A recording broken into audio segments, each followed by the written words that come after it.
Welcome to the Nonprofit Exchange Podcast. Stories by leaders for leaders to help you raise the bar on your own excellence, to release the potential inside of you. Now, here's today's podcast. It's 2:00 on Tuesday in the eastern side of the United States of America, daylight time, every Tuesday at this time for 8 years. I've been talking to some leader who's experienced, some leader who has gems of information, some really precious stuff that we need. I just turned 76, Andrew, and I'm learning more now than I learned in the first 75 years of my life because I'm willing to learn.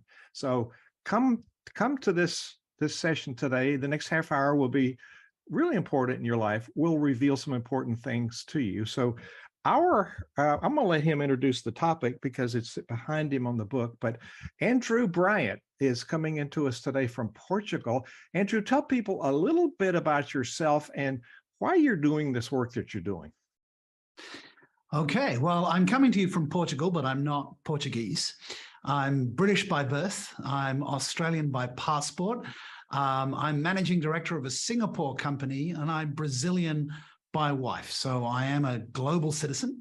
I spend quite a bit of time on your side of the pond, as we would say in England. I'm a regular visitor to the United States. I have many clients in around America, but mostly in Silicon Valley. And I am a C-suite advisor. I'm an author. I'm a speaker, and I'm a coach on the topics of self-leadership and leadership. That's me. We're going to talk about the new Leadership Playbook, which is on your background. That's your latest book. You've got others, but your story, you didn't start out doing leadership, did you? No, as I said, I'm English by birth. I went to an English grammar school, an all-boys school.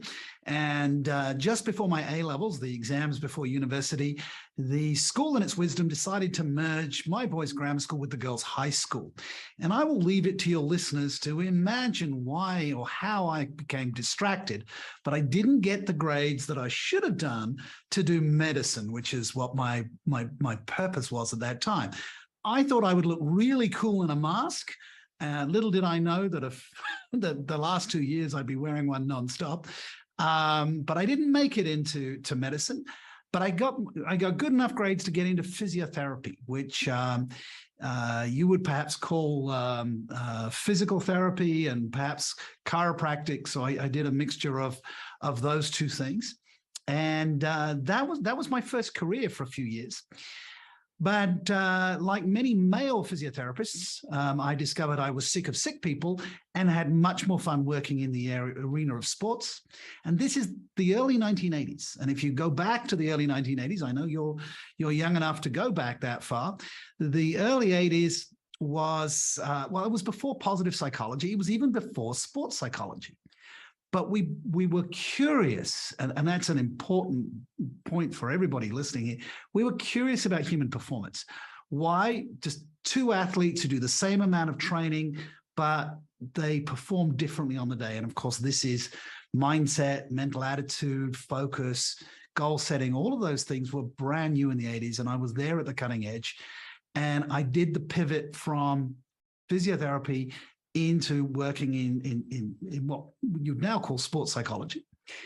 And then I moved from England to Australia because I wanted to surf and windsurf for my own gratification. And I got successful with some sports teams in Australia, and sport in Australia is sponsored by corporate, and very much like in the US. And I came to the attention of a managing director, and he said, "Well, you helped my sports team improve. Now come work with my leadership team because they suck." That's how they speak in Australia, of course. And so I went in and I did what I did as a physiotherapist with an athlete or a team, is I observed. One of the things that my grounding taught me was to watch. In medicine, when I trained, prescription without diagnosis is malpractice. So I went in with an open mind. Right? Unlike some consulting companies who go in looking for an excuse to give you their methodology, I went in with a tabula rasa, a blank sheet of paper. And I got results by doing that, observing how leaders, managers spoke, behaved, acted what was working, what wasn't. That's brilliant. So just for the framing, to quote my colleague, who's also a leadership development person, Jeff McGee, he says, suck is halfway to success. You don't get all the way. So gives you a different framing. So Andrew, I spent part of my career, 40 years, part of it as a musical conductor. And I had the pleasure of premiering Vaughan Williams' Chichester Hodier in Ukraine in the late 90s. But Vaughan Williams was known to said music did not reveal all of its secrets to just one person. So you change that word music to leadership. So you bring to the table some very specific things about leadership. And I would guess that there's some things that are missing, because I perceive, and from my experience, I know leadership is a very misunderstood word and concept. So what do you bring to the table, and why do we need this new theology, this new philosophy that you have? Yeah. I often get asked, what's your methodology? What's your pedagogy or your andragogy? Well, to carry on the story a little bit more, and I'd love to backtrack to the conductor, because I think being a conductor is a great metaphor for leadership, and let's circle back to that. But let me carry on the story a little bit. I helped this managing director and his leadership team, but I experienced some imposter syndrome, as we often do. I didn't have a leadership qualification. At that time, I had qualifications in physiotherapy. I had a postgraduate in traditional Chinese medicine by this time, and some training in psychology, but I didn't have a leadership qualification. So what do? You go off and do an MBA. So I went off to do an MBA at the University of Western Australia, and we're doing the leadership unit, and I'm arguing with the lecturer. I'm going, this doesn't work in real life. This isn't practical. It's theoretical. And he was a great guy. He really, I really take my hat off to him, because he wasn't in any way insulted. He said, Andrew, you've got some great ideas. You should go do your own research and write your own book. And the rest, as they say, is history, because I did take those observations, do my literature research. What are the leadership theories that I thought were pragmatic? And being a physiotherapist, it was always about what's going to work on the field, what's going to work in the workplace. And that's always been my driver, my passion, my modus operandi, waking people up to do things that work. I'm not fussed about theoretical stuff. That's why I didn't do a PhD. I can read research. I've got lots of friends who've got PhDs. I'm a practitioner. What can I give people to play better today? It starts with us in studying the works of Murray Bowen. It's got a leadership process. He's a psychiatrist, but based on managing self. Burns and Bass talk about transformational leadership. I study with the best conductors in the world, including Sir David Wilcox from England when he was living. The culture is a reflection of us, and if we're not disciplined, wow, what a difference that makes. So we'll start with self-leadership. Why did you focus on that, and why is that so critical for leadership? So, back in the 90s when I first started doing this, and I went to a speakers meeting, and you have them in the US. It's called the National Speakers Association, started by a guy called Cabot Robert. And I've been to their conventions. There's 2,000 speakers, no listeners, but 2,000 speakers. No, sorry, that's a little speaker joke there. I went to this speakers meeting in Australia, and I was talking to a psychologist, and he said, well, what do you speak about? And I said, well, it's about, developing the self-awareness so that you can better be aware of others, so that you can better influence them.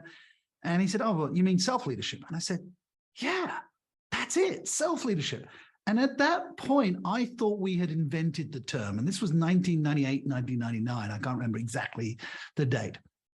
And so I started talking about self-leadership, writing about self-leadership.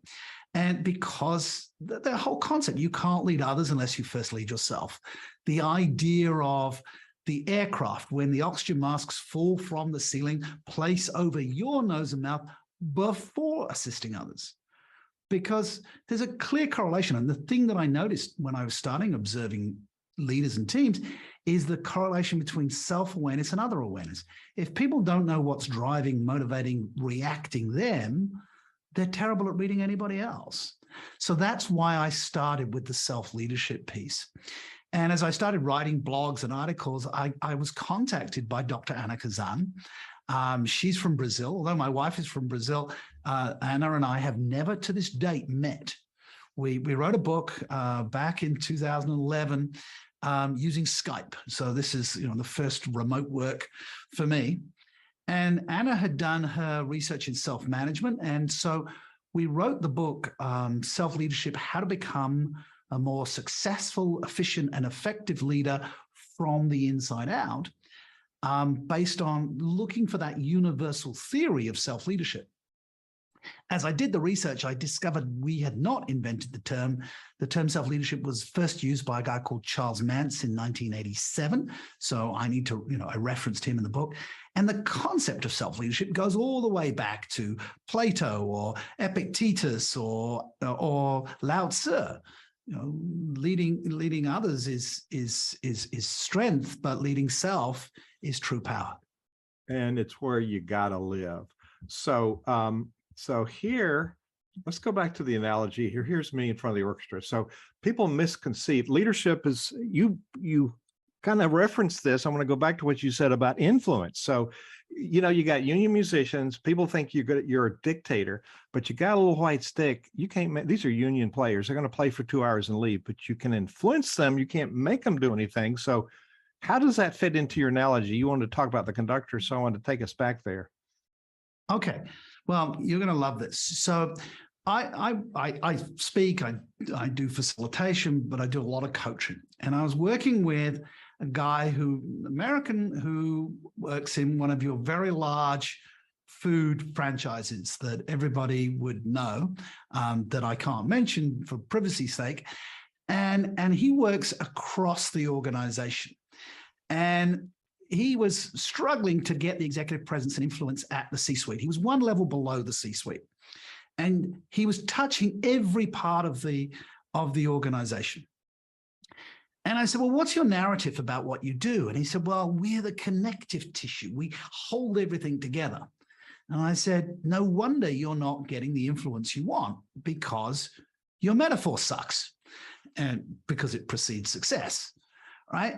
Because doing physiotherapy, I did anatomy, I've dissected a body. Connective tissue is horrible, it's fibrous, and it's not sexy. The heart is sexy, even the liver has some chutzpah, but connective tissue is meh. I said, you've got to change your metaphor.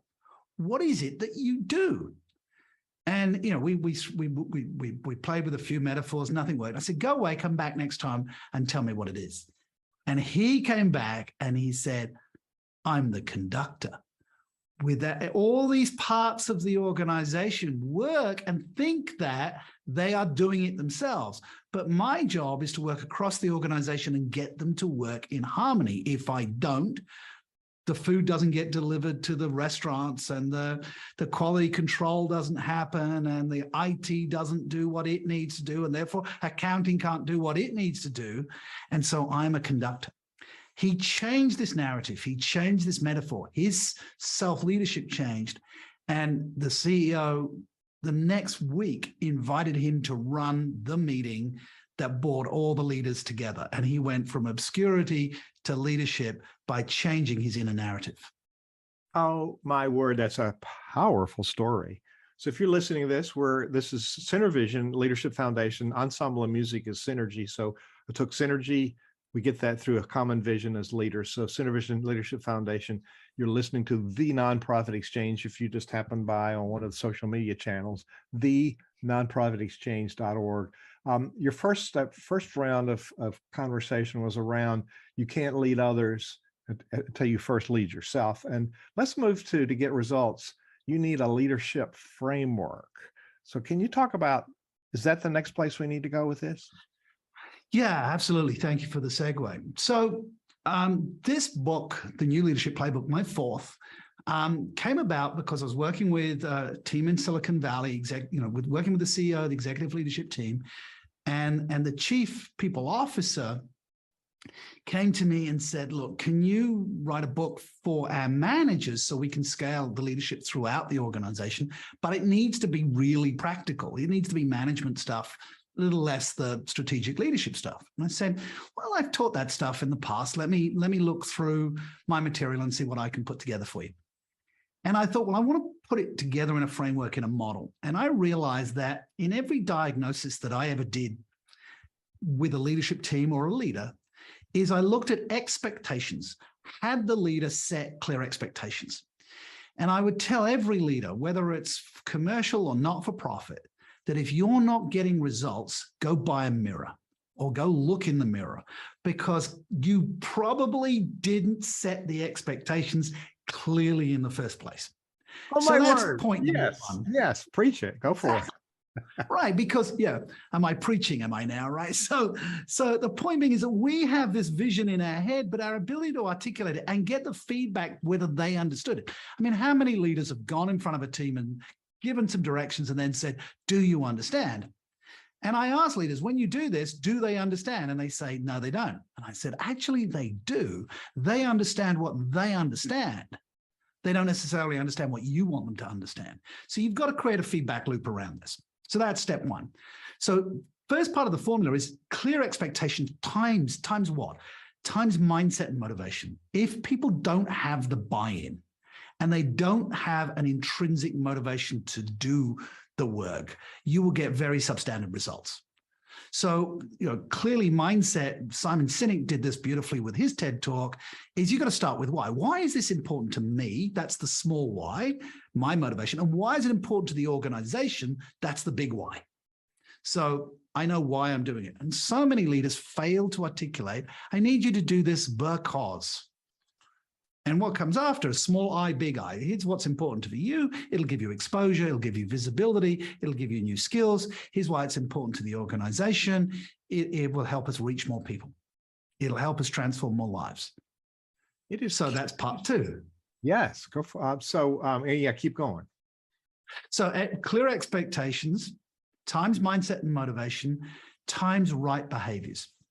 And this is where the pedal hits the metal, or whatever it is. The analogy of that is that so many leaders talk about what you need to do, but they can't actually observe or communicate the actual behaviors required, right? And this requires that observation skill that, thankfully, as a physiotherapist, had been drilled into me.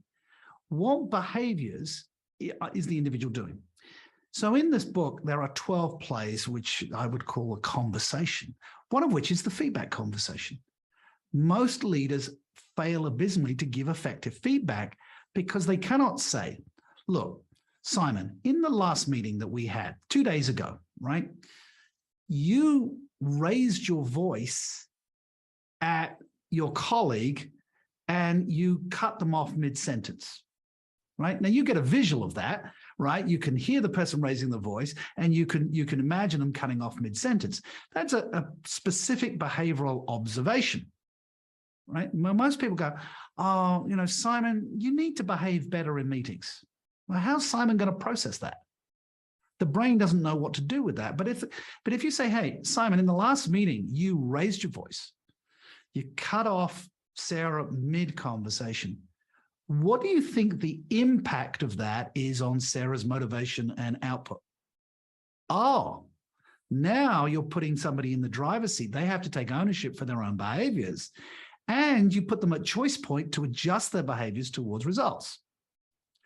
So the framework is clear expectations times mindset and motivation times right behavior equals accelerated results. Yes. Oh, that's, I have to say, that's what we teach in Center Vision Leadership Foundation. You're just amplifying it in a profound way. I'm surprised, Andrew, at how few leaders, and I work with leaders in corporate America, a lot of leaders in nonprofit and clergy, which is a more difficult place to do all of this, by the way. I'm surprised at how many even powerful leaders are timid about saying, this is what I want, and then having the skill to identify what it looks like. So we set up conflict by setting up problems by not having clear expectations. So that was so important. That's a key piece of leadership. It's also a key piece of not causing conflict ourselves. Absolutely. And I didn't think the world needed another leadership book from me. All right. There are, 2,000 leadership books get published every year plus. And I really didn't want to add to the noise. But when I was set the challenge to make this very pragmatic and very practical, and things that you and I would take for granted need to be done. And yeah, at the same time, I'm not perfect, and I doubt you are too, Hugh. You said you're 76, I'm 61. I mean, I'm version 6.0. I've definitely had some upgrades in my listening skills, my empathy, and I've tripped over my own shoelaces enough times to know I'm work in progress. But I think nonprofit or leading volunteers is the tough at work. I've been president of the Asia Professional Speakers Association, and so being a leader of a volunteer organization is a nightmare. But being speakers are like herding cats on cocaine, I'd imagine, right? These are super egotistical individuals who all think all have a voice. And I learned some significant lessons. I mean, I'd written books on leadership, but when I led this organization, lots of conflict around people's agendas and having to be very clear about what I wanted. I am now, having moved to Portugal, been invited to be the president of the Professional Speakers Association Spain. I don't even live in Spain, and they asked me to be their leader. And it is so much easier this time around because I'd learned the lessons. I put a team together, a team I've never met. I phoned everybody. I said, what do you do best? What are you passionate about? What's your skill set, right? Okay, great. Well, I'd love to tap in on that, but what do you need from me? What would I give you that would make it worthwhile working as part of my executive leadership team? And they said, well, I want some coaching, or I want some mentoring around this. And I said, I'll give that to you. You give me your blood, sweat, and tears around the area that you're great at. And that's the thing is just going exponentially well because I just did those two things. So Andrew lives in Portugal. He dropped a hint. He works in America. So this is an international podcast, and you can talk to Andrew, and he can come wherever you are, but he comes to America. So Andrew, you mentioned the books. So I want to show your website is selfleadership.com with no punctuation, selfleadership.com. So here's 3 books on the home page. So before we go there, what will they find when they go to your website? And there's a contact button so they can contact you. What else will they find on your website? Well, so just underneath, you'll see, right there on the website, you see the definition of self-leadership that I put up there with Dr. Anna Kazan, which is that self-leadership is a practice of intentionally influencing your thinking, feeling, and actions towards your objectives. And I think you might want to pick up on that word intentionality because, you and I are very synergists around that. What else will they find? You'll see, learn more about self-leadership. There's a whole bunch of stuff about self-leadership that you can apply to yourself, that you can go through to the new Leadership Playbook. So once you can lead yourself, or you're developing your self-leadership, you need the place to scale and maximize your leadership. Most of the people that that have bought the book that have given me feedback said, "Hey, I read it, and then I bought a copy for every one of the managers on my team," which is great. I don't make a fortune out of the book, and this is not why I do it. My passion and purpose is to wake people up to be the best version of themselves, and this creates a framework to do that. And if I get the call, as you say, to jump on the plane, I've already been to America once this year. In a typical year, I would be in the States 3 or 4 times in a year. Air travel is returning to normal, thankfully. Our luggage is not, but those are other stories. I avoid too many connections. People. Before we go back, I want to talk about conversations and leadership. We got about 8-9 minutes left, but self-leadership, this red book, that's a benchmark, isn't it? It is. I mean, it's the book that contains the definition of self-leadership. It's used on some MBA programs. It's referenced by most people who are doing research in the field of self-leadership. The blue book behind it is a much shorter version. It's suitable for teenagers. My marketing team said, we love the red book. And I said, great. They said, it's really difficult to read. And I went, excuse me? And they said, well, you're not difficult, but, it takes, it's academic and, it's researched. Can we just have a how to do it book? So I wrote the blue book, and you can get a version of that off that website with some coaching from me for a few dollars. And then now my flagship book, the new Leadership Playbook, Being Human while Successfully Delivering Accelerated Results. And that's what I'm all about. Love it, love it, love it. So we need good leadership books. There's a lot of other things out there. So, so you say leadership is a series of conversations with people. Talk about that in like sports plays. How does that play out? It is, right? So what do they say? You're as good as your last record, right? If you're a musician. And leaders are as good as their last conversation, right? So you inspire, you inform, you instruct, you direct people, and you do that one-to-one or one-to-many. So leaders have to be really good at conversations. Now, conversation is dialogue, right? And communication comes from communio, meaning to share, shared meaning and understanding. In this digital age, and a lot of this book was written during the pandemic and addressing some of those digital issues. But post-pandemic, still only 8% of leaders are engaging in dialogue with their followers on their internal social media platforms, their Yammer or their Teams, right? So leaders get really good at broadcasting, but they don't get very good at asking questions and listening to the response and dialoguing. They get very good at saying, oh, this is what we've done. They're not very good at saying, well, these are the challenges we're facing. These are the meetings I'm having and the input I'm getting, so that people are current with what the leader is doing, right? What dragons is the leader fighting? Right? People want to know. Otherwise, they think you've got your feet on your desk in the corner office sipping expensive scotch. So dialogue with your people, open up. Only 8% of leaders are actually showing that vulnerability and saying, hey, these are the problems that we currently have and are working on solving. We don't have the solution yet, but we're working on it. I just want to point out he's not bashing sipping good scotch. Just we only. Oh, hell no. For medicinal reasons. The reference had to come from somewhere, didn't it? I did. So having a Scottish heritage, I'm rather fond of it. So you use the word synchronous about us, but we need to master synchronous and asynchronous leadership in the digital world. So asynchronous, synchronous, what's that about? Well, you and I, we're on the same time right now. You're speaking, I'm listening, I'm speaking, you're listening and responding. But for instance, I just set out for my team a whole bunch of requests and instructions and ideas using Slack or WhatsApp. In this particular case, I used WhatsApp. And they'll get that message when they get that message, and they will work on it. And then they will get back to me and I will respond to that. So we've had to get used to not being in real time. Now, that's a huge advantage for many workers, and particularly if you're raising kids, for instance, and you can be awake and work with the kids during the day, and then you can catch up with your work in the evening.